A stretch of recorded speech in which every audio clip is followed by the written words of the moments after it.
طی چند سال اینجانب ضمن هر یک واخوری با رهبران ولایت‌ها و شهر و ناحیه‌ها اینچنین با اهالی اساسگزار صلح و وحدت ملی پیشوای ملت پرزیدنت جمهوری تاجیکستان محترم امامعلی رحمان درباره ضرورت پیشکی ذخیره کردن محصولات غذایی برای 2 سال تاکید می‌کنند. ساکنان محله وحدت شهر خوجند برای در عمل تطبیق نمودن دستور و سپارش‌های پیشوای معظم ملت و با نظرداشت منفعت آور بودن ذخیره محصولات اینچنین برای به طور دائمی تأمین بودن خانواده‌شان با مواد غذایی کوشش دارند که محصولات دیر ویران شونده و کنسرو کنانیده شده را در جایهای مخصوص ذخیره نمایند. در این زمینه با ابتکار شعبه کار با زنان و عائله مقامات اجرایی حاکمیت دولتی شهر خوجند و شورای زنهای محله مذکور در حوله یکی از ساکنان محله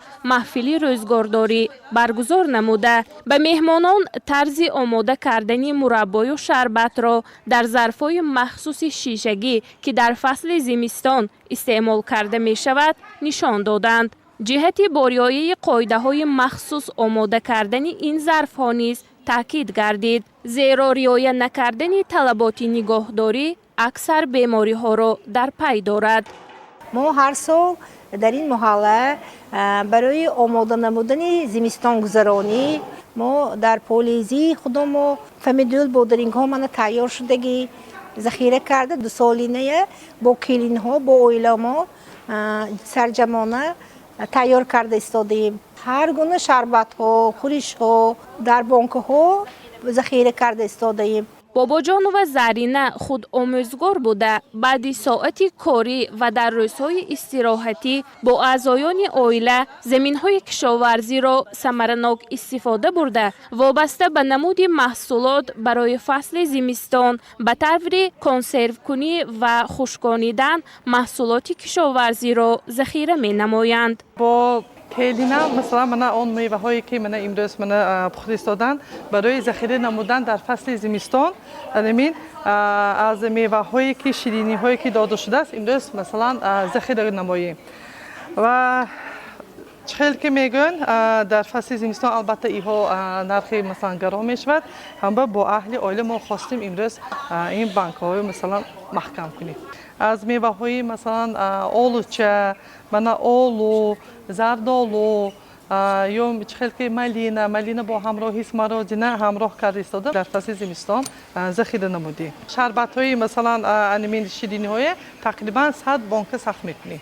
ساکنان محله وحدت همه ساله از میوه و سبزوات که از زمین نزد حولگی خود جمع آوری می کنند به طور کنسرو کنی ذخیره می نمایند و به این وسیله اعضای خانواده خود را با محصولات های منفعت بخش به سلامتی تأمین کرده همچنین به اقتصادیات عائله‌شان نیز کمک می کنند.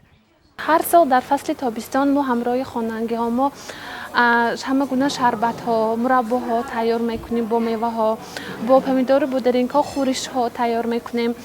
همگی 450 تا بانک سخت میکنیم ذخیره برای زمستان چون که هم ویتامین هست هم در فصل زمستان قیمت میشد این چیز برای همون ما در تابستان همه گونه خورش ها، کمپوت ها، مرباها ذخیره میکنیم. به تاکید کارشناسان ذخیره هر یک نمود محصولات در وقت فراوانیش از جهت اقتصادی بسیار سودمند است. همین حاصل ها از باغ خودمون می باشد که ما هر سال هم حاصل های خودمون رو جمع کرده ذخیره برای زمستان میکنیم. همین ها طبیعی می باشد که به کودکان ما به فرزندان ما خیلی پسند می آید. در باغ ما همه نمودی میوه هست. در اینجا 150 تا درخت میوگی هست که ما رو و گرد اطراف ما رو با میوه های طبیعی تامین میکند. اضافه گشته من زمستان به ذخیره میکنیم. بسیاری درخت ما گیلاس و زردالوها هست. حتی ما از همین زردالوهای خود قاق میکنیم که این در زمستان خیلی به هم فایده می آورد. باید ذکر کرد که با چنین تشبس‌ها جامعه نه تنها زمستانی سرد را با گرمی دستگیری همدیگر پشت سر می کند بلکه برای اقتصادیات عائله ها نیز بسیار سودمند است.